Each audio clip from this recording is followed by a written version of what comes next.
Subay sa makasubo ug makatandog nga shooting incident sa Tacloban City nga naglambigit sa duha ka mga minor de edad, gimanduan ni Tagbilaran City Mayor Jane Yap ang Tagbilaran City Police nga mopahigayon og halapad nga inventaryo, pakisusi ug audit sa tanang mga service firearms nga anaubos sa kustudiya sa PNP Tagbilaran City. Sa iyang social media post, gipasabot sa mayor nga kabahin kini aron masiguro nga sakto ba og misubay sa saktong proseso ang paghupot ug paghipos sa mga service firearm.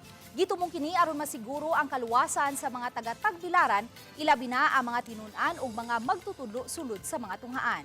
Isip tubag sa awhag sa mayor sa Dakbayan, mipahigayon dayon ang Tagbilaran City Police Station ug firearm inspection ug inventory alang sa ipatumang responsible firearm custody and enhanced school police presence. Atol sa inspeksyon, subling gipahinumduman ang kapulisan sa kaimportante sa safekeeping, proper handling ug ang responsableng paghupot sa ilang service firearms.